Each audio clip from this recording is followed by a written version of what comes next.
विधान परिषदेत नियम 260 अन्वये चर्चा सुरू आहे। आता पाहूया विधान परिषदेच्या कामकाजाचं थेट प्रसारण।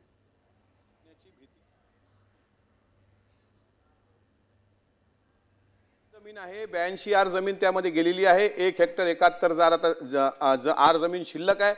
तिथं फक्त पार्किंगसाठी तरी जागा म्हणजे त्यांना अधिकृत परवाना हवाय। पेट्रोल पंप दुसऱ्याचे, पेट्रोल पंपावर मॉल दुसऱ्याचे, पेट्रोल पंपावर उपहारगृह, चायनीज रेस्टॉरंट। उद्या मराठी भाषेकरता दोन्ही भाऊ एकत्र येतात, आम्ही त्या गोष्टीचं स्वागत केलं। मराठी भाषेकरता आपण सर्व म्हणजे महायुतीचं सरकार सुद्धा मराठी भाषेच्या बाजूने आहे, ते काही विरोधात असण्याचं कारण नाही। ज्यावेळेस लोकांना वाटलं की हिंदी आपल्यावर लादल्या जाते, सरकारने अजितदादांनी स्वतः सांगितलं होतं माळेगाव सहकारी साखर कारखान्याच्या निकालाच्या दिवशी की असं काही वाटत असेल तर आपण तो GR रद्द करू, मोर्चा काढण्याची वेळच येऊ देणार नाही। पण उद्या विजयी सभा आहे, त्या विजयी सभेला पण आम्ही त्यांना शुभेच्छा देतो। पण माझं मराठी माणूस म्हणून एक म्हणणं या सभागृहामध्ये असं आहे सभापती महोदय की मायबाप सरकार ज्यावेळेस कष्टकऱ्याच्या, भूमिपुत्राच्या, श्रमिकांच्या पाठीमागे राहतं असं आपण सांगतो, त्यावेळेस मुंबईमधले फेरीवाले, मुंबईमध्ये पोहा विकणारे, मुंबईमध्ये चना पोहा विकणारे हे आता खाद्यपदार्थ सुद्धा कुठं दिसेनासे झालेत।